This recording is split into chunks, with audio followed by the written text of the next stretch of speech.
Ya. Waktu itu gereja Bethel Indonesia ya Bang ya. Yang jadi itu yang tiap minggunya ya. Itu GBI Betani bukan? Enggak, gereja Bethel Indonesia, cabang GBI kan? Indosemen. Iya GBI Cabang juga. Indonesia. Bukan Betani. Ya Betani kan kalau nggak salah GBI Bethel deh masuknya deh. Iya, soalnya kan GBI kan macam-macam.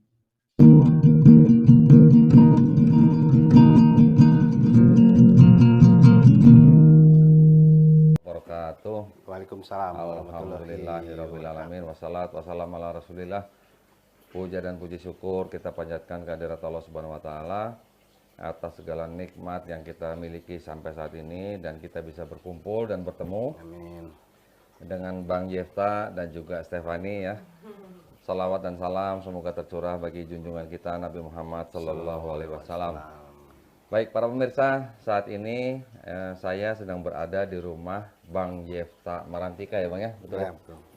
Bang Yefta ini berarti termasuk anggota keluarga besar daripada Bruri Marantika ya, Masya Allah, penyanyi besar Indonesia.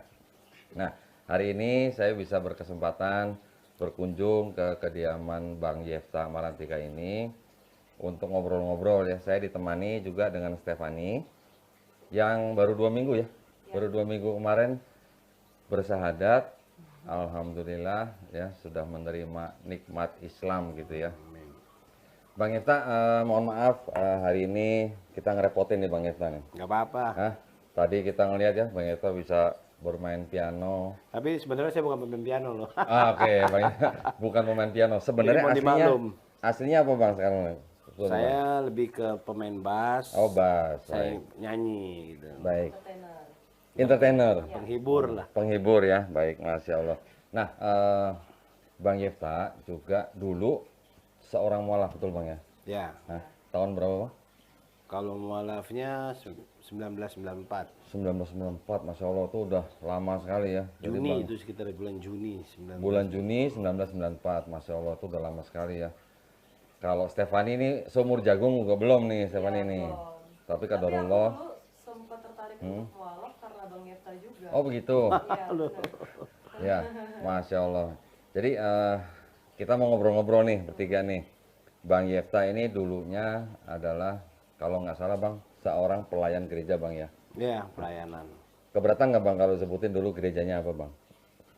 Saya, keluarga besar saya itu di GPIB. GPIB, Gereja Pantekosta Indonesia. Gereja Protestan Indonesia bagian Barat. Gereja Protestan Indonesia Barat ya. Dari kecil tuh Bang berarti Bang? Dari kecil. Dari kecil udah di GPIB ya? Udah di GPIB. Oke. Boleh ceritain Bang dulu kegiatan Bang Yefta waktu di GPIB sebagai apa dan aktifnya di bagian apa? Kalau gitu. dulu papi saya karena mau pemain musik. Jadi kalau setiap minggu tuh tahun 1982-an ya. Kalau yang sekarang udah pada tua-tua tahu tuh, karena di gereja itu yang nyanyi anak kecil cuman kita doang. Saya sama adik saya. 82? Udah lahir? Belum. Masih di awang-awang. Saya 90. Jadi kita nyanyi duet tiap minggu di situ. Kalau nggak gereja pagi, kalau nggak sore, kalau nggak malam. Di Jakarta tuh Bang? Iya, di GPIB itu aja. GPIB Jakarta ya? Dekat Taman Surapati tuh. Oke, Surapati ya. Silakan Bang, terus? Ya dari situ hidup saya memang secara ininya ya banyak pelayanan. Nyanyi karena bisa nyanyi, jadi nyanyi di setiap acara-acara kebaktian pasti saya nyanyi, penyanyi kita itu yang nyanyi ya saya sama papi saya gitu. Nah terus sampai menanjak remaja tahun 86 SMP itu udah mau masuk SMP, pelayanan lagi. Tapi gerejanya udah beda waktu itu. Gereja yang udah ada praise and worship, maksudnya udah ada nyanyi-nyanyi pakai band. Ada alat musik band gitu ya di depannya, ya. Itu. Gereja apa waktu itu Bang? Saya pernah di gereja Bethel Indonesia. GBI ya? Cabang Indosemen ya. Cabang Indosemen, di gedung Wisma Indosemen. Oke, ya. Di gedung Wisma Indosemen, dan saya sempat jadi ketua musik gerejanya waktu itu. Wah, berarti itu udah tinggi dong ya. Jadi Bang Yefta ini pemain musik dan penyanyi sekaligus begitu? Iya, kalau di gereja saya pemain musiknya, tapi kalau yang Di duniawinya saya kan kalau malam suka main di bar, di restoran. Oh, oke, ya, ya. Saya Memang, penyanyi. Hotel Gitu. bintang ya, 5. ya, ya. Memang hidupnya di dunia musik gitu ya. Oke. Terus di GBI, Wisma Endorsement. Tapi itu kan yang di tempatnya kan, tiap hari Minggu. Tapi kalau yang keliling-keliling desanya itu kan keliling luar kota waktu itu sama papi saya tuh. Jadi kita satu tim tuh ada satu tim. Kita pergi ke Lampung, kita ke daerah Jawa, daerah Solo. Itu sekitar 91 tahun 91. 91. Pelayanan itu Bang berarti. Bayaran. Pelayanan dalam musik juga ya berarti. Bermusik, saya bagian musik aja. Kadang ngajar sekolah minggu. Oh, ngajar sekolah minggu juga. Oh, guru sekolah minggu tuh rupanya tuh. Oke. Kemana aja tuh Bang pengalaman? Ke kota-kota mana tadi? Lampung. Lampung, saya pernah lagi kemana lagi ya? Waktu itu ke Sampai kemana? Sampai ke Aceh? Tegal. Hah? Sampai ke Aceh nggak? Belum, Oh, belum. karena waktu itu kan saya juga masih kecil banget, masih sekolah kan. Ya. Jadi paling jauh ya waktu itu yang paling serem di Tulang Bawang. Paling serem.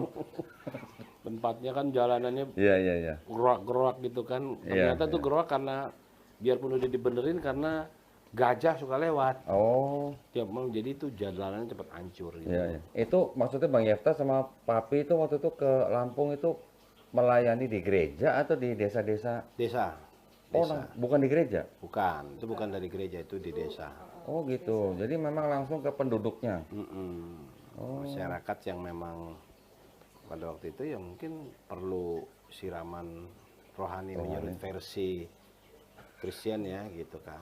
Ya intinya, Siraman rohani versi Kristen. Berarti sama dengan kristenisasi gitu maksudnya? teman? oh enggak, bukan. Iya, iya.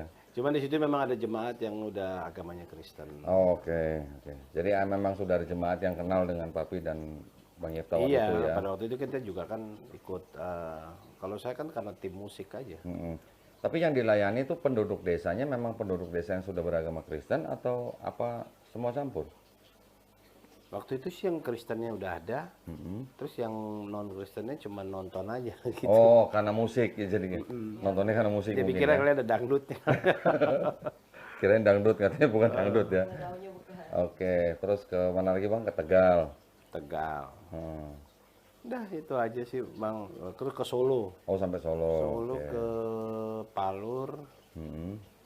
Dulu pendetanya almarhum, kayaknya udah almarhum, Pak Insinyur Widodo. Insinyur Widodo. Terus kita ke Tawamangu, daerah Solo, Oh, Wonogiri. Iya, ya, Wonogiri, iya, ya. Udah. Terus baru balik ke sini ya baru banyak tuh di gereja-gereja tuh. Oh, melayani di gereja-gereja. Waktu itu gereja Bethel Indonesia ya, Bang ya. Yang jadi itu yang tiap minggunya ya. Itu GBI Betani bukan? Enggak, gereja Bethel Indonesia, cabang GBI kan? Semen. Iya GBI. Cabang juga. Indonesia. Bukan Betani. Ya Betani kan kalau nggak salah GBI Bethel deh masuknya deh. Iya, soalnya kan GBI kan macam-macam ada yang apa? Tiberias ya bilangnya. GBI juga kan? Iya, saya dulu GBI Betani. Oh, Insinyur Niko ya. Niko, iya betul. Insinyur Oh Niko. iya, saya pelayanan lagi zaman-zaman lagu itu. Sama ya? Oh, Saya dulu kan Pak Niko belum punya gereja, gerejanya cuma di Wisma Karsa Pemuda tuh. iya, iya, iya, iya, betul, betul, betul. Gitu. Oh, ternyata sedenom ya mas saya berarti ya. Sedenom.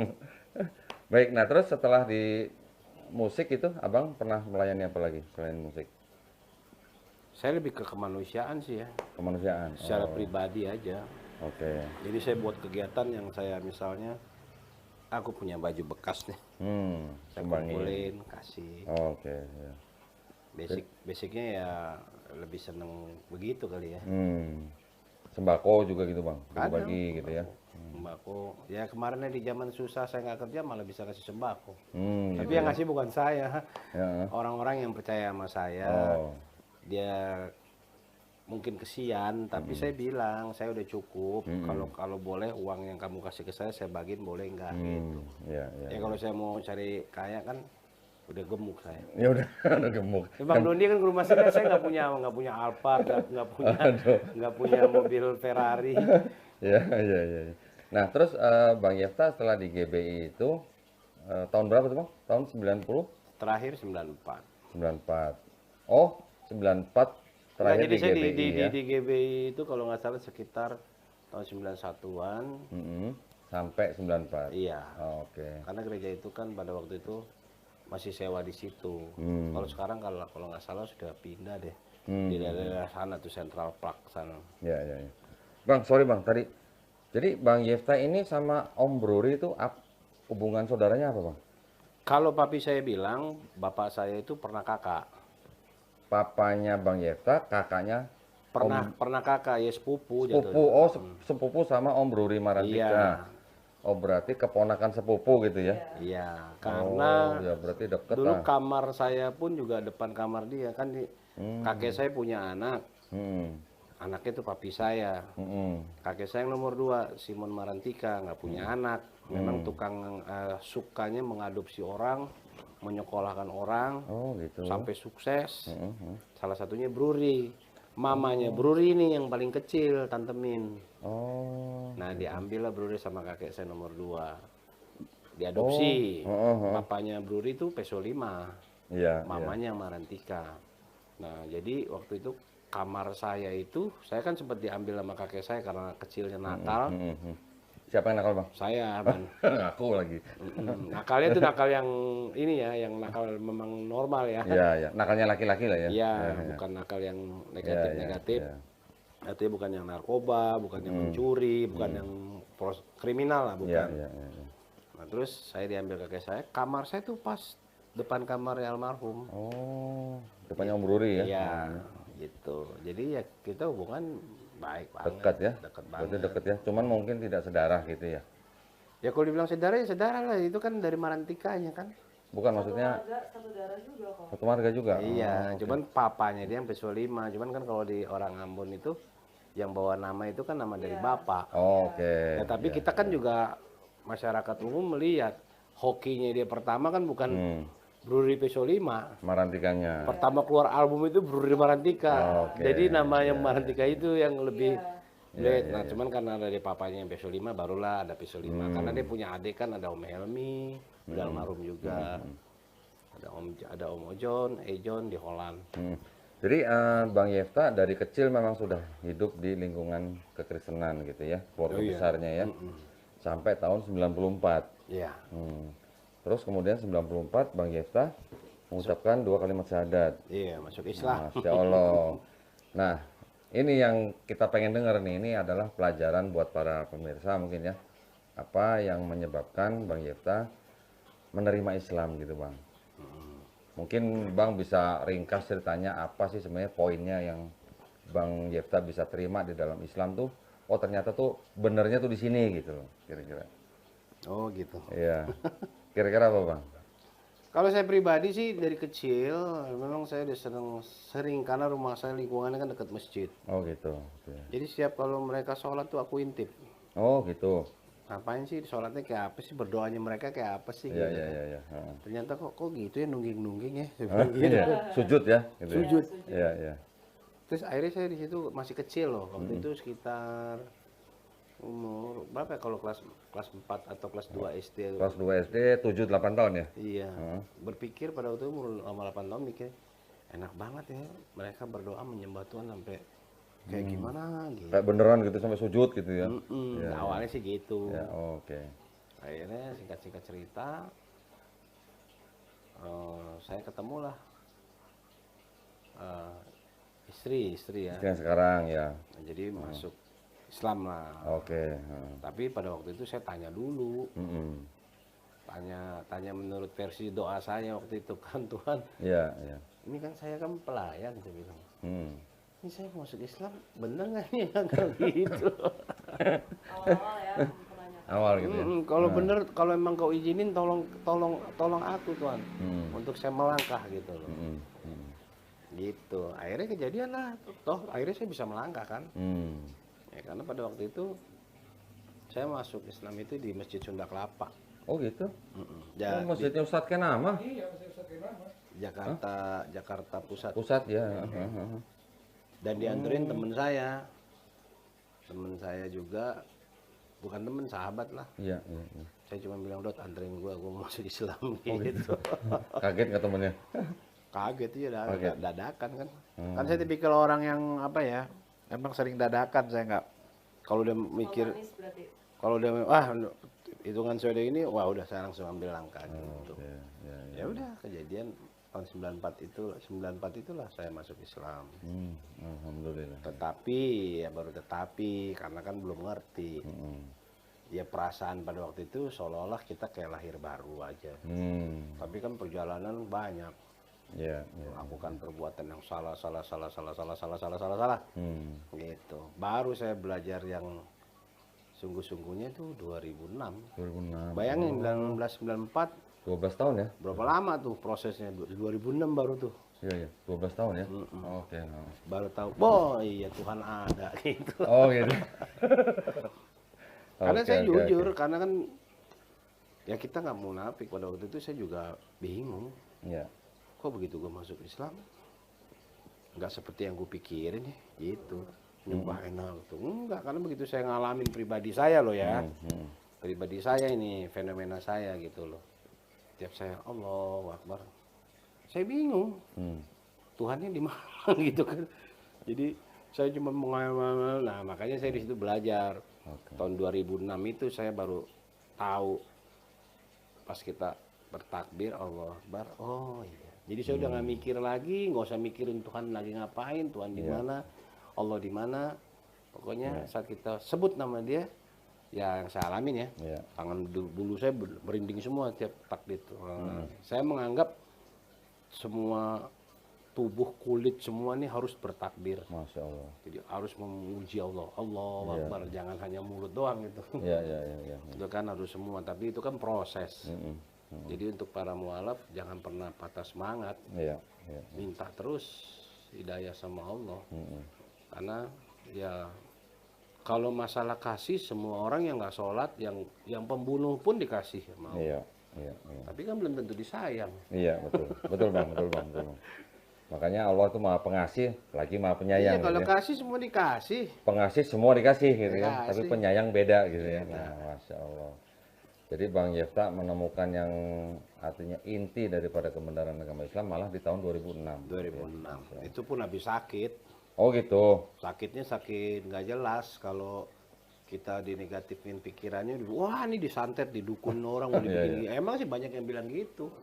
Target saya kan dimatiin orang. Oh gitu. Kalau menurut mereka, versi-versi para dukun. Gitu. Karena saya memang orangnya di band saya sendiri, saya tegas Bang. Bukan galak loh. Kadang-kadang orang ini salah. Karena saya ngerasain kerja di luar negeri. Khususnya coba deh kalian pergi ke luar negeri, ke Cina aja. Coba lihat aslinya orang Cina yang di sana. Pekerja keras semua. Iya. Nggak ada tuh mau ngambil gelas aja tuh yang sorry ya, cepat semua gerakannya. Nah jadi saya tegas. Kamu kerja yang bener, nah dibilang galak. Gitu. Tetap ada bedanya lah ya tegas sama Tetap galak ada ya. bedanya. Masya Allah. Jadi Bang Yefta sekarang sudah seorang Muslim ya, Insya Allah seorang Muslim yang kafah. Nah, Amin. Bang Yefta, di dalam pandangan Bang Yefta nih, maksud saya, dulu kan Bang Yefta kan lama menjadi pelayan gereja gitu ya. Kan yang namanya tokoh yang paling sentral di dalam kekristenan itu kan Yesus Kristus gitu Bang. Nah, setelah Bang Yefta menemukan kebenaran dalam Islam, bagaimana pandangan Bang Yefta mengenai sosok yang sentral itu, yang dulu Bang Yefta sembah gitu? Kira-kira ada perubahan pandangan apa gitu yang Bang Yefta rasain? Kalau saya begini, di dalam Yesus itu memang seperti kata di Al-Quran. Ini saya mohon maaf, diralat, tapi saya bukan ahli Alkitab, bukan ahli Al-Quran. Tapi saya baca Al-Quran kan artinya. Nah di situ papi saya juga sering bilang, papi saya masih Kristen. Kamu tuh harus tahu Yesus itu kalimatullah begini. Ya benar saya bilang. Dia itu Roh Kudus, ya benar, orang dia nggak ada bapaknya. Langsung dengan kebesaran kekuasaan Allah dia jadi hamil. Ya artinya ada Roh Kudus. Kalau di Islam kan jarang dikupas tentang Roh Kudus. Ya kalau di Al-Quran kan bilang di situ Roh Kudus ditulis. Nah jadi buat saya sampai detik ini ya saya tetap sayang sama dia lah. Karena kenapa? Dia kan salah satu Rasul, ke-25 Rasul yang harus Utusan diakui, Allah ya. yang harus diimani. Iya, betul. Itu, cuman memang ada salah persepsi orang. Saya juga dulu gitu. Mm-mm. Kok nyembah Yesus sih? Gitu. Oh, ternyata bukan nyembah Yesusnya. Hmm. Bukan. Cuman belum sampai ke situ, takutnya jangan sampai salah ngomong ntar Iya, saya. iya, iya. Ya memang kadang-kadang saudara-saudara kita yang Kristen memang juga sering menggunakan ayat-ayat dalam Quran atau terminologi dalam Quran untuk membenarkan ketuhanan Yesus malah Bang. Itu sering Bang memang ya. Contoh, Isa Al-Masih itu kan Ruhullah gitu. Ruhullah itu ya Allah sendiri berarti gitu maksudnya. Iya. Artinya mereka mempunyai pandangan bahwa yang di dalam Yesus itu ya rohnya Allah sendiri katanya. Makanya dia Allah gitu. Ya itu salah persepsi itu ya. Ruhullah itu maksudnya adalah roh yang memang semua roh kan adalah ciptaan daripada Allah. Ya. Apakah Allahnya juga roh? Nah, itu kan kita mengenalnya sebagai zat ya. Zat itu kan adalah essence atau pribadi gitu kan. Iya. Setiap manusia diberikan roh itu kan yang menciptakan Allah Subhanahu wa taala. Roh ini yang istilahnya membuat menjadi manusia ini hidup gitulah ya. Nah, roh ciptaan Allah, Allah yang memberikan, Allah juga yang mengambilnya. Jadi ya melalui para malaikatnya. Tetapi roh yang ciptaan Allah itu akan kembali kepada Allah sendiri gitu. Iya. Nah, ada juga ya saudara-saudara kita yang bilang Isa Al-Masih itu kan kalimatullah gitu katanya. Makanya dia itu sendiri adalah firman-Nya sendiri gitu. Padahal kalau pengertian kalimatullah itu adalah Allah menciptakan Isa Al-Masih itu dengan kalimatnya begitu. Hanya dengan kun fayakun gitu kan. Jadi penciptaan Isa Al-Masih ya itu sama saja dengan penciptaan Adam sebenarnya. Adam diciptakan dari tanah hanya dengan kun fayakun, begitu juga Isa Al-Masih hanya juga dengan kun fayakun. Memang ada beberapa mispersepsi lah ya, miskonsepsi lah ya dari saudara kita yang Kristen. Nah mungkin Bang Yefta kan sekarang juga sudah bisa menegaskan bahwa Isa Al-Masih adalah salah satu dari 25 nabi yang disebut di dalam Quran yang wajib kita sebagai muslim imani gitu kan. Kita sebagai muslim tidak bisa menjadi muslim kalau tidak beriman kepada Isa Al-Masih. Gitu ya Bang ya. Aduh, ini mohon maaf nih bukan ceramah nih. Meluruskan gitu ya beberapa miskonsepsi dari saudara-saudara kita yang Kristen. Nah, sekarang Steffi saya panggilnya ya. Steffi kira-kira 2 minggu yang lalu kan menghubungi saya, kemudian kadarullah bisa datang ke tempat saya. Kita ngobrol ya waktu itu ya. Iya. 1 jam ya kurang lebih ya. Ya. Enggak debat lah ya, ngobrol lah ya. Iya, ngobrol. Ngobrol tetapi atas dasar keingin-tahuan Steffi waktu itu Bang. Steffi menanyakan, malah cerita duluan, papa saya tuh dulu kalau boleh dibilang tuh apa khatam Alkitab. Khatam Alkitab. Berapa kali tuh? Tahun 12. 1912 yang Masya lama Allah. punya. Berarti Bible yang kuno tuh ya. Ya, Bible kuno dan ejaan lama. Ejaan lama. Karena memang bagi papa juga Alkitab yang sekarang tuh berbeda jauh. Bahasanya beda banget dan Bahasanya. jauh banget dah pokoknya. Nah, Steffi waktu itu sempat baca Bible-nya yang dari papa Iya, itu. Iya. Jadi itu memang kebetulan juga papa kan merayakan Sabat waktu itu.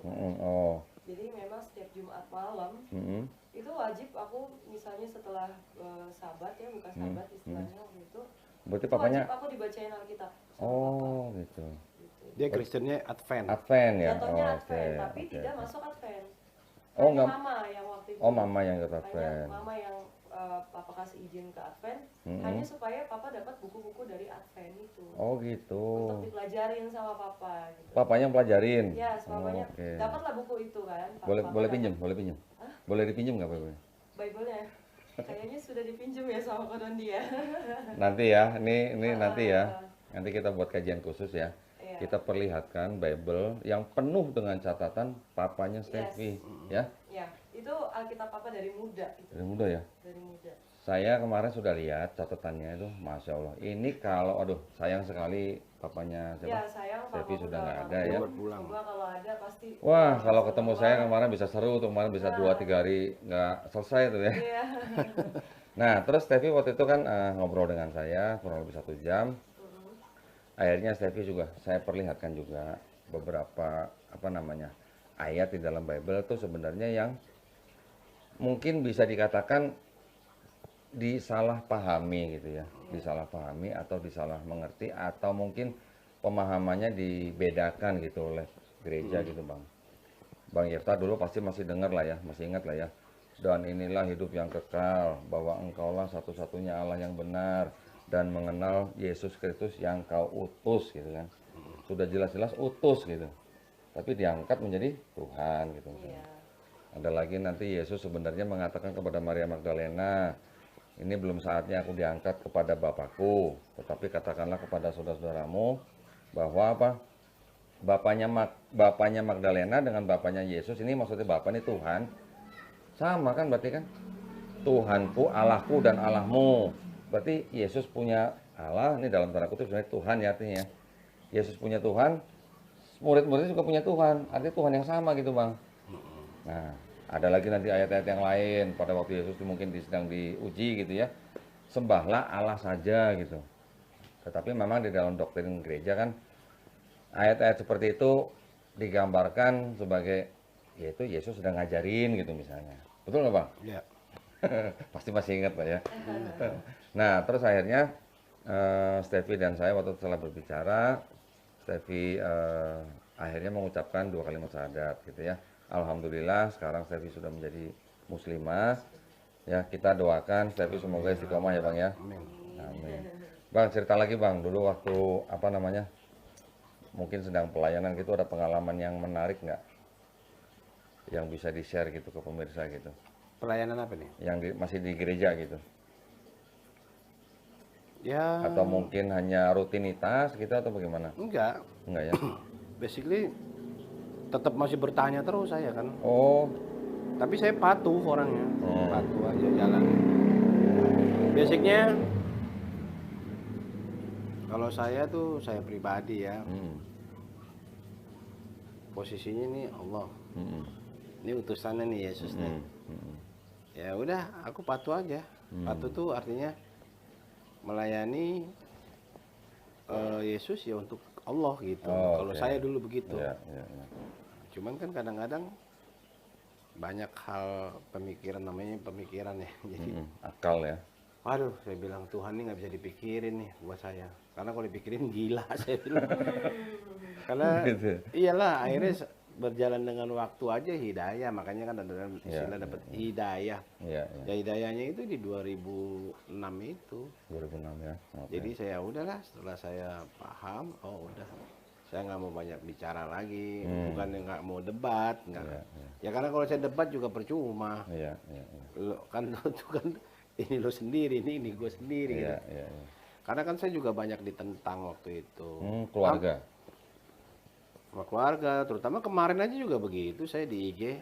Oh, masih. Oh iya, kok berkhianat lu? Berkhianat gue di mana?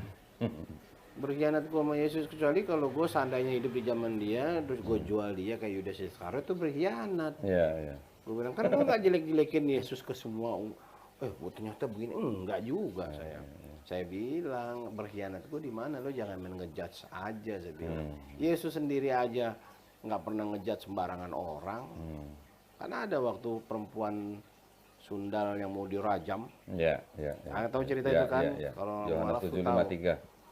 Yesus cuma tulis-tulis di tanah aja. Cuma dia berkata ya kalau siapa yang merasa nggak berdosa silakan timpuk duluan. Iya. Bingung deh. Bubar ya. Bubar. Nah, Iya, lu yang manusia bisa bilang gue bilang mengkhianat Yesus. Mengkhianatnya di mana? Iya, iya. Cuman kan kalau saya bahas takutnya dia nggak ngerti.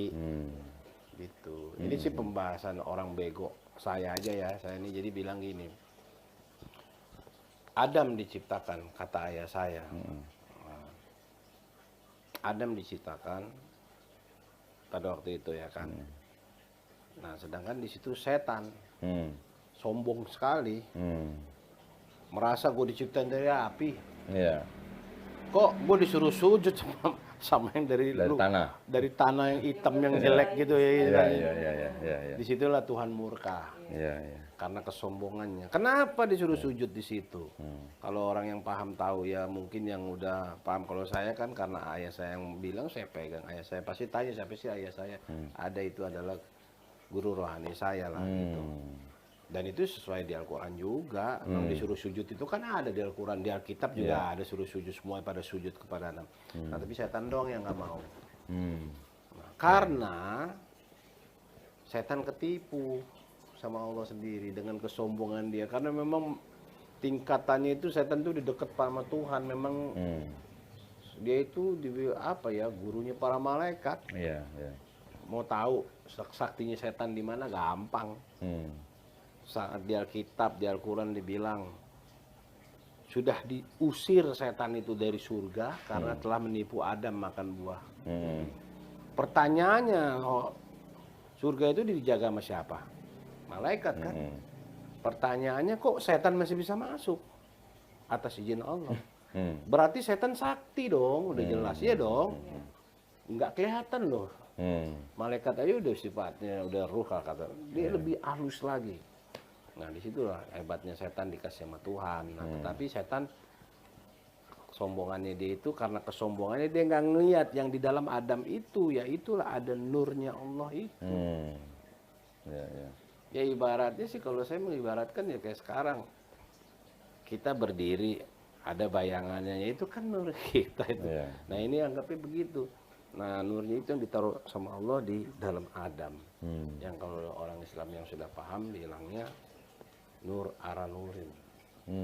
Kayak nur yang suci dan disucikan.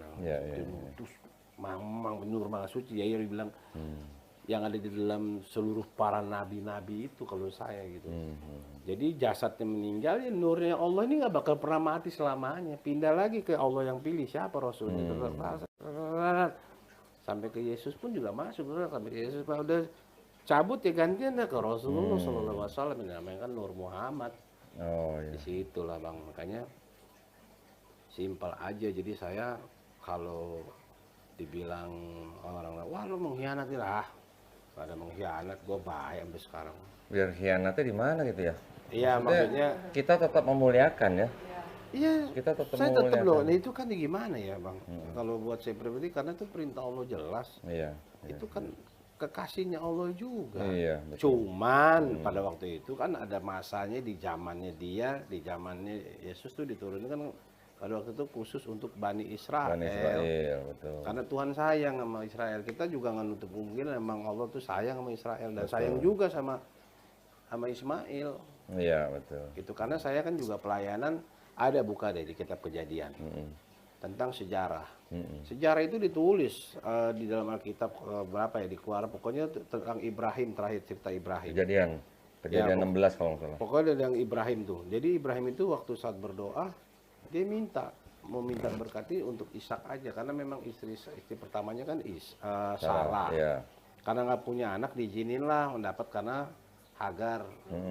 Seorang pembantu. Tapi kan mau pembantu mau ini di mata Allah sama. Iya. Cuman orang aja yang mengkasta-kastakan. Iya. Nah akhirnya dia berdoa, ya Allah, dia saat mau berdoa untuk Ishak aja karena dipikir istri pertama kan. Allah nggak mau. Allah bilang, bukan hanya itu, semua keturunanmu akan kuberkati, seluruh keturunanmu seperti pasir di laut dan bintang. Bener kan? Ada kan itu? Iya. Nah, di situ ditulis di sejarah Alkitab itu ada keturunan dari Ishak menjadi 12 suku bangsa. Dan bangsa-bangsa besar, pinter-pinter semua. Iya. Nah, di Ismail ditulis juga. 12 juga. 12 juga. Iya. Nah makanya kita sebagai orang Muslim yang udah paham ya sebenarnya ngapain didebat-debat sebenarnya. Iya. Karena memang dua-duanya itu memang orang yang diberkati sama Allah. Iya, betul. Baik Ishak maupun Ismail. Iya. Dan dua-duanya itu memang orang yang paling ditakuti dunia. Itu aja. Dua-duanya nabi ya. Loh, Ishak, Ismail nabi nih. Nah, nih saya baru denger nih. Karena gini Bang, banyak juga teman-teman kita yang dari kekristenan menganggap bahwa Ismail itu bukan nabi. Nggak bisa. Gitu. Banyak yang berkata begitu. Nah, kemarin waktu itu saya karena kan dia mungkin menganggap ya itu dia manusia itu mengkasta-kastakan karena Hagar itu dari pembantu. Ya. Tetapi ingat, mau presiden pun maupun Kang Beca kalau di hadapan Allah sama. Semua sama. Nggak ada lagi kasta. Yang mengkastakan itu kan karena manusia. Betul. Karena Allah nggak bilang di situ, tidak bisa, di situ Hagar pembantu. Jadi nggak ada kata-kata begitu. Iya. Nah, Glenn, ambilin Bible yang kemarin tuh, yang kotak itu. Saya mau kasih lihat Bang Yefta nih. Ada sebuah Bible Bang, namanya kitab Kitab Taurat namanya. Di situ disebutkan, walaupun tidak di dalam ayatnya Bang, tetapi di situ disebutkan ada kata-kata Nabi Ishak, juga ada Nabi Ismail. Nah, Kalau dulu waktu kita masih dalam kekristenan, saya juga waktu itu nggak pernah kepikir gitu bahwa Ismail itu adalah seorang nabi juga gitu. Tetapi setelah di dalam Islam kita tahu ya bahwa keturunan Nabi Ibrahim itu juga Ismail juga nabi, Ishak juga nabi, di Quran juga disebutkan gitu loh. Ya, ini saya potong sedikit. Ya. Nah, disebutkan kan. Hmm. Nah, jadi yang tadi saya terusin, di dalam Alkitab itu disebutkan kan menjadi 12 suku bangsa, Ya. baik dari Ishak alaihissalam dan Ismail alaihissalam. Ya. Nah, setelah berita itu putus cerita tentang Ismail. Secara logika saya wajar putus. Siapa yang mau mencatat itu Ismail kalau bukan istilahnya dari wahyu yang menurut Rasulullah. Karena pada waktu itu kan ditaruh Ismail dan Hagar ditaruh di mana, Bang? Kan ditaruh di Mekah sana yang jadi air Zam-Zam itu Ya, sekarang. ya, ya, ya. Nah, jadi tidak ada lagi histori yang mencatat itu secara logika. Jadi yang secara logikanya yang ditulis-tulis di itu ya keturunan itu aja. Ya, ya. Karena yang mencatat Bani Israel yang diceritakan ya mengenai dari jalur Iya, Ishak gitu ya. itu. Kalau seandainya pada waktu itu Nabi Ibrahim, lu gue kirim ya, lu bikin cerita story tentang itu. Ya, ada juga kitabnya itu. Sebentar nih Bang, saya tunjukin nih Bang. Saya juga kaget nih kemarin waktu bacanya. Ini ada catatan kaki mengenai ayat-ayat di Kejadian pasal 21 Bang. Ini Bang baca di sini. Di situ ada kata-kata disebutkan Nabi Ishak juga Nabi Ya Ismail. disebut sebagai keturunanmu, artinya keturunan Nabi Ibrahim yang dijanjikan dalam Kejadian, kitab tuh arti kitab Kejadian 17 ayat 19 sampai 21 yaitu Nabi Ishak dan Nabi Ismail juga merupakan keturunan Nabi Ibrahim. Kan tadi udah saya bilang, Bang. Tapi kan kalau di Bible nggak pernah disebut beginian nih Bang. Iya. Ya karena ya itu Allah alam, makanya saya bilang, ya, makanya kalau saya pribadi sejak itu saya cuman kalau saya ya apa yang Yesus katakan misalnya contoh nih saat dia dianiaya, diludahin, dia apa, dia bilang jangan ampuni mereka karena mereka nggak tahu apa yang mereka perbuat. Nah itu saya tangkap berarti dia punya kasih. Nah di Rasulullah SAW ada juga banyak. Jadi pas saat dia sholat di Mekah, kalian yang Muslim tahu lah, yang Muslim dari kecil ya, ditaruhin tai onta padahal dia bawa pedang. Belum sahabat-sahabat bawa pedang. Nggak ada tuh Rasulullah. Tinggal tebas gitu harusnya. Kurang aja lo naruhin tai, nggak ada begitu kan? Malah santai aja dia. Malah dibilang malah Jibril yang marah. Ku tebalikan mereka ini ya Rasulullah. Ya malaikat lah kekuasaan ini, selain dikasih kekuasaan Allah tinggal gitu aja kan. Malah nggak boleh ya. Tapi Rasulullah bilang jangan ya Jibril karena dia nggak tahu apa yang dia perbuat. Sama nggak sama Yesus lain. Artinya kelakuan akhlaknya itu, kasihnya itu, ya Allah kan maha pengasih. Itu loh, makanya saya di situ kalau bicara tentang keturunan ya wajar lah. Nabi Ismail nggak ditulis keturunannya, orang sampai di kitab situ stop.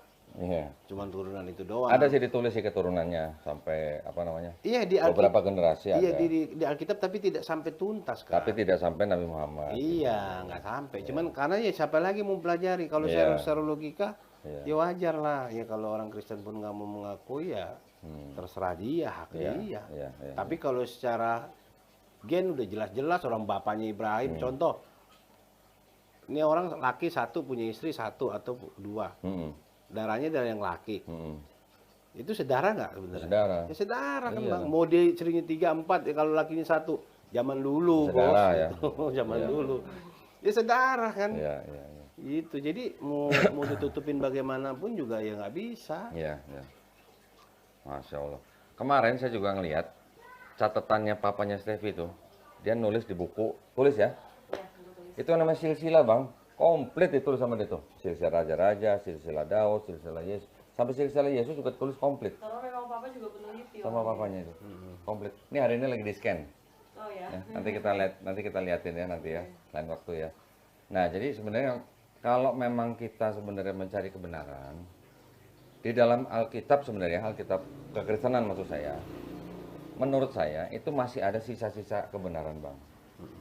Karena biar bagaimanapun yang namanya wahyu yang diturunkan kepada nabi-nabi yang dituliskan oleh pengikut-pengikut nabi tersebut, pastilah masih ada sisa-sisa kebenaran. Cuman, nah dari sisa-sisa itu biasanya nanti ada yang apa disebut ya, Penambahan, penyimpangan lah ya, penambahan bahkan ada yang disisipkan gitu Bang. Itu sudah menjadi istilahnya ranah untuk akademisi lah Bang. Di dalam Bible ini memang penulisannya, metodenya bagaimana sudah ada, sudah dijelaskan semua. Ditulis kira-kira abad keberapa, disisipkan abad keberapa, ditambahkan abad keberapa, itu udah tahu semua Bang.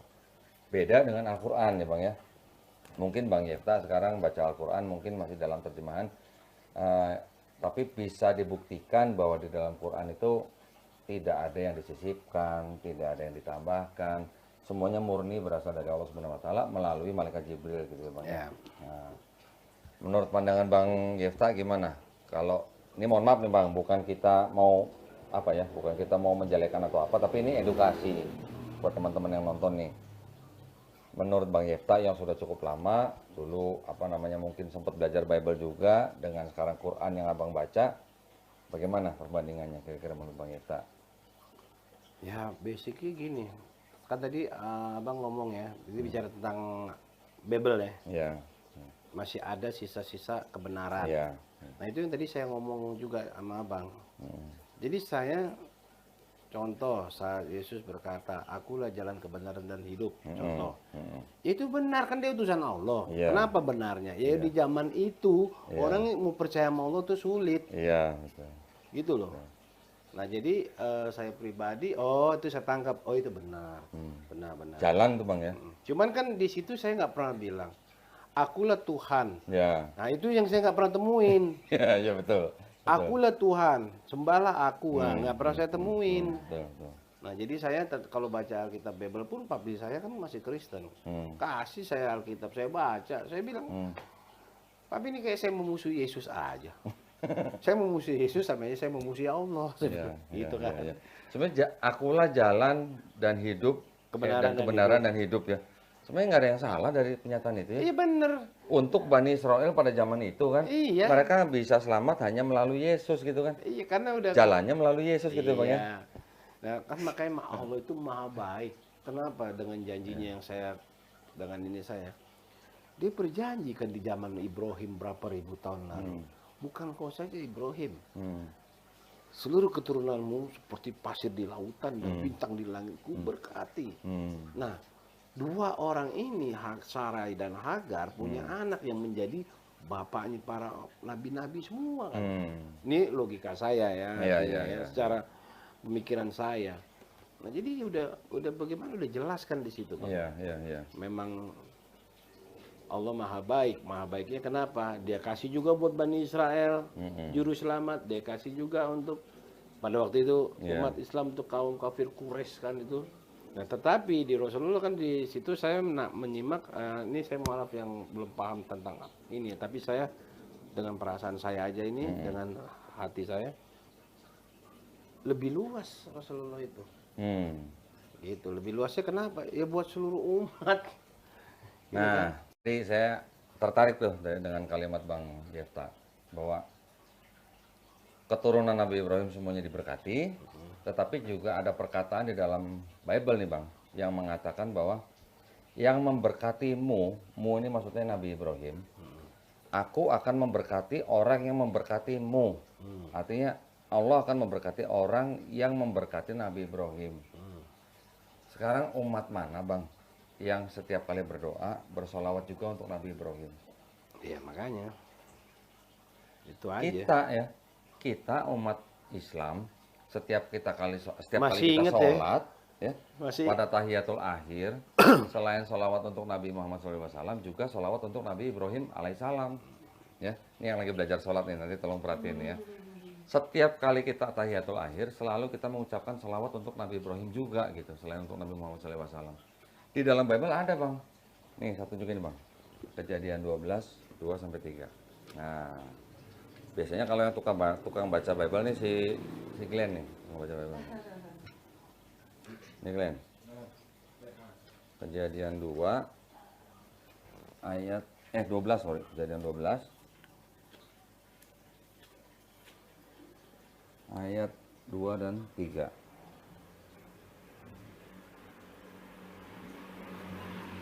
Dua dan 3 nih, Glenn. Ini. Coba bacain. Suaranya kencengan. Nih bang, ayatnya begini. Aku akan membuat engkau menjadi suatu bangsa yang besar. Aku akan memberkahi engkau dan membuat namamu besar. Engkau akan menjadi berkah. Terus? Aku akan memberkahi orang-orang yang mengeluarkan berkah bagimu. Tuh. Dan aku akan mengutuk orang-orang yang mengutuk engkau. Ini tadi jelasin. Jelas kan? Melalui engkau, semua suku bangsa di bumi akan memperoleh berkah. Jelas nggak bang? Berkah, jelas ya? Jelas nggak? Allahumma sholli ala Muhammad wa ala ali sayyidina Muhammad kama sholaita ala Ibrahim wa Nah. ala ali Ibrahim. Kan sama nih. Nah, Jadi Allah akan memberkati orang-orang yang memberikan berkat untuk dia. nah, Ya kalau dibilang salawat. sholawat. Iya, betul. Sadar nggak? lo? Nggak ada. Hah? Sadar, gue Islam sekarang. Baru sadar kan? Enggak. Oh enggak. Di dalam Bible saya bilang masih ada sisa-sisa kebenaran bang. Nah itu salah satunya kita yang Nih, mempraktekkan. saya bacain lagi ya. Saya bacain lagi, Nah, boleh izin bacain, ya. Bang. Silakan, bang. Jadi di Kejadian ada di dalam Alkitab ini. Kejadian itu adalah salah satu kitab Taurat ya. Ya Bang ya. Ya, kitab kejadian namanya. Bang. Iya, Taurat dari kitab Musa ini. Nah, jadi di sini dibilang Kejadian 12 ayat 2 dan 3 berbunyi, Aku akan membuat engkau menjadi bangsa yang besar dan memberkati engkau serta membuat namamu masyhur dan engkau menjadi berkat. Aku akan memberkati orang-orang yang memberkati engkau. Nah, itu yang dibilang salawat. Ya. Betul. Nah, karena di situ kan Allahumma sholli ala Muhammad wa ala ali Muhammad kama sholaita ala Ibrahim wa ala ali Ibrahim. Betul. Ya. Nah, memberkati engkau dan mengutuk orang-orang yang mengutuk engkau. Dan olehmu semua kaum di muka bumi akan mendapat berkat. Kasih lihat zoom. Siapa tahu pemirsa ada yang penasaran gitu. Nih. Zoom.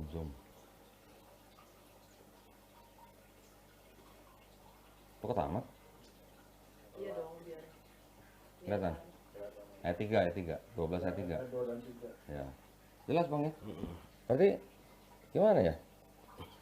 Kita selama ini menjadi muslim selalu bersolawat untuk Nabi Muhammad SAW, juga untuk Nabi Ibrahim alaihissalam. Ternyata disebutin tuh di dalam Bible. Ini kalimat terakhirnya ada di Bible sekarang nggak? Yang mana? Yang mengutuk. Melalui engkau, semua suku bangsa di bumi Hmm. akan memperoleh berkah. Ada nggak ya sekarang? Kalau di apa namanya, di doa tahiyatul akhir itu kan kita hanya bilang memberkati Nabi Muhammad SAW dan keluarganya. Enggak, maksudnya itu ada nggak di Konteks terakhir ini ke arah mana? Melalui engkau ini berarti kan apa? Muhammad itu keturunan siapa? Loh kalau keturunan Nabi Ibrahim mah itu udah pasti. Maksudnya, Ismail itu kan bukan ngomong itu kan? iya. Iya. Melalui engkau berarti ada juga yang semua dunia diberkahi berarti melalui siapa? Ini semua orang kalau disebutnya. Iya, semua orang berarti kan Seluruh bangsa, iya. seluruh bangsa. Seluruh bangsa, iya. Berarti itu melalui siapa? Ya, siapa lagi? Nah, ya udah. Ah, udah. Itu ada kita sekarang tulisan itu yang terakhir. iya. Di Bible? Maksudnya. Nggak Lengkap tertulis. Nah, makanya itu Nggak baru tertulis ada itu. namanya, Nah, kalau iya. itu baru Nggak sadar. tertulis. Kalau yang terakhir itu baru baca. Gitu ya bang ya. Jadi masya Allah ya, kita bersyukur bahwa kita ini sekarang adalah sebagai umat Nabi Muhammad SAW yang ternyata sebenarnya meneruskan dari ajaran nabi-nabi sebelumnya ya bang ya, dari mulai Nabi Adam, Nabi Nuh, Nabi Adam alaihissalam sampai ke Nabi Isa alaihissalam, disempurnakan di dalam Quran yang diturunkan oleh Allah Subhanahu Wa Taala melalui malaikat Jibril kepada Nabi kita Nabi Muhammad SAW. Jadi buat saudara-saudara pemirsa yang memang dari lahir tidak pernah dalam tanda kutip ini dikristenkan oleh orang tuanya, bersyukurlah ya, semuanya ini sebenarnya sudah ada di dalam kitab-kitab sebelumnya. Tetapi yang dimaksud dengan Taurat, Zabur, Injil, yang dimaksud di dalam Quran, kan Quran kan juga membenarkan bang, Iya. membenarkan kitab-kitab sebelumnya itu Taurat, Zabur, Injil. Tetapi yang dimaksud Quran itu bukan ini. Taurat yang dimaksud Quran itu bukan yang ini bang. Ini adalah tulisan-tulisan manusia dari pengikut-pengikut Nabi yang isinya ini sudah boleh dibilang banyak campur tangan manusia. Modifikasi lah. Nah, ini kan kalau dari perjanjian lama aja ya, Bang Yefta pasti ingat ya, dari mulai Kejadian sampai Maliaki, kalau versi yang Kristen, itu kan yang menulis kurang lebih, sampai Wahyu malah, itu yang menuliskan kurang lebih 40 orang bang, dalam rentang waktu kurang lebih 1.500 tahun gitu. Jadi bisa dibayangkan, penulis gak ada yang kenal dan segala macam. Bahkan di dalam perjanjian baru aja bang, yang sama-sama nulis 4 gospel aja, Matius, Markus, Lukas, Yohanes. Ini 4-4-nya nggak ada yang kenal, Bang. Dan semuanya nggak ada namanya gitu. Nah, jadi ya besar kemungkinan memang pasti ada perbedaan, ada kontradiksi gitu ya. Nah, kira-kira kalau Steffi sudah baca Bible-nya, catatan papanya, kemarin dia sadar gitu mungkin ya. Dan juga sudah melihat beberapa ayat yang sudah saya tunjukkan memang tidak bisa menjadi suatu patokan kebenaran gitu, Bang. Kemarin saya juga ngobrol sama mamanya Steffi. Udah ketemu? Udah Udah ketemu, Bang, kemarin, Bang. Alhamdulillah. Ambil ini di rumah. Ya, alhamdulillah. Jadi kemarin saya memberikan beberapa konsep yang saya minta mamanya Steffi itu berpikir sendiri, Bang. Kita nggak usah mendogma gitu, nggak usah. Kalau gereja kan, Bang, mungkin tahu lah dulu ya, melalui musik bisa, melalui khotbah bisa, tapi dengan cara dogma kan. Tidak pernah pendeta kan memberikan ayat itu side by side gitu, Bang. Selalu berurutan begini. Kalau kita baca, Bang, side by side untuk kisah yang sama, banyak sekali ternyata perbedaan. Yang saya temukan hampir 300, Bang. Wah, banyak banget. Dan itu sudah hampir saya bukukan, bukunya hampir selesai. Dan itu yang saya bukukan itu perbedaan-perbedaan untuk kisah yang sama, yang mana nama orangnya beda, nama tempatnya beda, atau mungkin nama apanya lah beda lah. Tetapi saya juga maunya fair gitu ya. Memang ada beberapa terminologi dari bahasa di Bible yang dengan kita sekarang mungkin agak berbeda, tetapi kalau dikonversikan sama gitu, Bang. Itu saya nggak masukin gitu. Tapi ini udah jelas-jelas, misalnya Yesus memberitakan Injil, yang satu bilang di Galilea, satu bilang di Yudea gitu. Cek di Google Map jaraknya 100 kilo, Bang. Iya. Nah, kayak gitu-gitulah ya. Oke, terima kasih banyak nih Bang Yefta nih. Mungkin ada yang mau ditambahkan pesan gitu buat para pemirsa, Bang. Saya yakin Bang Yefta pasti punya pesan nih, karena tadi dia banyak cerita sebenarnya. Ini khusus buat para pemirsa yang Muslim dan juga mungkin yang belum mendapatkan hidayah gitu, Bang. Silakan kalau ada. Ya, kalau saya pribadi tetap istiqomah aja. Ya. Amin. Di dalam apa yang udah dikasih kepada para mualaf kayak saya gini, dipertahankan. Karena setan dari zaman saya di Kristen sampai saya pernah gini. Sorry ya, ini bisa nih. Jadi saya itu kadang suka main musik, bukan kayak orang gila loh. Jadi saya, lu monyet ya, lu di Kristen godain gua loh. Sekarang gua di Islam mau godain lu, tandanya lu setan gitu. Jadi artinya gini, saat kita, saya mengalami pengalaman saya, apalagi di saat pandemi, mau 2 tahun saya sebagai penyuplai band, tadinya di seluruh hotel, sudah 20 tahun lah. Karena 21-nya udah termakan pandemi. Nah itu, saya ngalamin banyak proses di saat pandemi itu, iman yang saya alamin adalah gini, di mana Tuhanmu? Gitu ya. Kok lu miskin sekarang? Nah, di mana Nabi lu? Kang Ibul semua kan digituin para pemirsa. Ini saya yang ngalamin ya, moga-moga kalian jangan. Sampai goyah tuh, enggak. Terus saya ada satu ayat lagi di Al-Quran, saya kan nggak bisa baca ininya, tapi saya jujur, memang kemarin saya udah kontak teman saya guru ngaji. Insya Allah doain saya mau belajar ngaji. Amin. Jadi kan saya nyanyi, misalnya saya nyanyi, where do I begin? Nah kenapa saya nggak ngaji? A'udzubillahi minasyaitonirrajim. Kan jadi saya ngaji itu kan nyanyi juga kan, memuji lah istilahnya. Akhirnya saya kembali ke tadi omongan, sampai di mana tuh? Iman saya digoda. Enggak. Ya Allah, sampai mati wafatkan saya dalam keadaan husnul khotimah. Amin. Gila dahsyat, karena saya ingat cerita nabi-nabi, terutama Nabi Ayub. Ya. Udah baca aja deh kisah Nabi Ayub, gimana dia dari seorang kaya sampai dia dicoba, diizinin sama Tuhan, digoda setan, sampai dia akhirnya karena dia ikhlas, dia ridho, dia istiqomah, dia diganti lebih dari yang pada dikasih gitu. Iya. Nah pertanyaannya di sini adalah, makanya kadang-kadang ini buat saya dan anak-anak saya di rumah, kamu jangan ngomong loh ya Allah aku cinta kepadamu. Giliran diuji coba nangis gitu.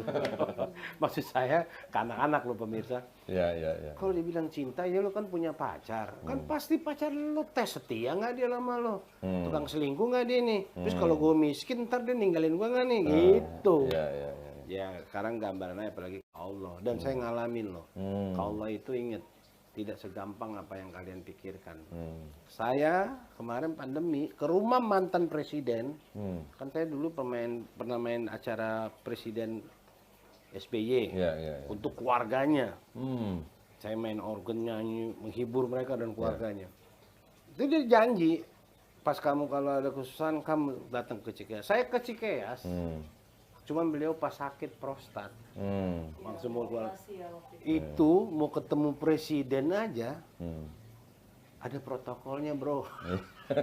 Iya, Apalagi mau ketemu yang Maha Suci. Jadi kadang-kadang lu jangan ngomong barangan.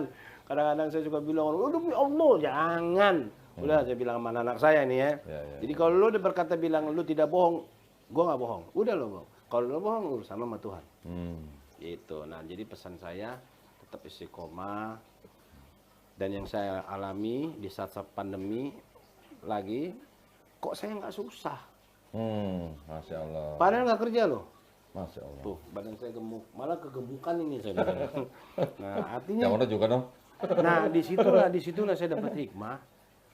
Memang dibilang Allah Maha Pemelihara sebaik-baiknya. Amin. Ini bukan ceramah guys, Ya, ini ya, ya. pengalaman hidup saya. Semoga kalian juga para mualaf kuat.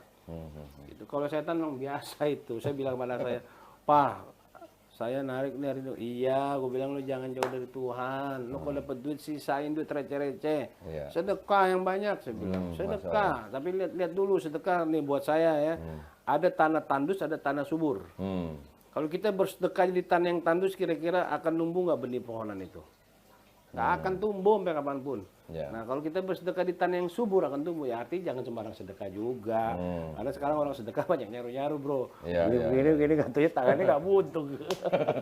Contoh ya. Tapi sih kalau masalah mau memberi aja. Iya, iya. Ya mungkin caranya dia mau cari uang begitu, dia udah ikhtiar juga. Cuman caranya salah, ngebohongin orang kan. Tangannya gitu. Iya, iya, iya. Iya, iya. Nah, jadi tetap beriman. Mudah-mudahan kita wafat dalam husnul khotimah. Amin, Gitu aja. amin. Karena Dan saya dengar tadi Bang Yefta ini, mohon maaf Bang. Bang Yefta ini setiap Jumat. Oh iya. Ceritain Bang. Jadi untuk semua para sahabat-sahabat, apa sih nama channel YouTube-nya, Bang? Donditan dan Geraha Mu'alaf Bang. Geraha Donditan dan Geraha Mu'alaf. Jadi kalian yang mau berjumat barokah, jadi saya ini kan di saat pandemi, saya kan penyuplai band, saya udah 2 tahun, alhamdulillah hikmahnya banyak. Saya tidak berurusan lagi dengan alkohol. Karena saya jujur, saya minum banyak pun nggak bakal mabok. Cuman jangan kalian tiru gitu loh. Karena pada waktu itu kerjaan saya kan di dunia hotel bar, dunia bar-bar. Saya selalu cara saya ya, Bismillahirrahmanirrahim. Pak, ini minuman jangan jadi alkohol. Oh iya, saya ngerasain umur 2017 begitu saya periksa, saya minum dari tahun 88. Waduh. Jadi saya pada waktu itu sorry to say, tapi yang lebih komplitnya lagi minum itu dari tahun 2000. 2000 tuh sampai kemarin pandemi. Itu saya minum everyday. Bayangin loh kalau satu tamu, abang tamu saya nih di, halo bang, apa kabar? Abang minum, kasih saya minum nggak? Iya dong. Tuang. Iya, iya. Berapa tuh? 2 gelas minim dong. Bang, saya sorry ya, saya ketemu saya sono lagi. Minum ya. lagi. Minum lagi. Kalikannya kalau 10 tamu berarti berapa? 20 gelas, bro. Nah, jadi artinya ada hikmahnya saya berhenti minum. Berhenti minum itu pun karena saya juga akhirnya berpikir untuk kesehatan. Nah, makanya di saat pandemi ini, saya tahun pertama saya jualan ikan cupang, bisnis, nah, bukan promo ya. Nah, salah satu ini hobi saya nih. Nah, ini para pemirsa kalau ada yang minat, boleh nih. Glenn, boleh Glenn. Coba Karena di-zoom, Glenn. saya buat bikin dapur Jumat Barokah.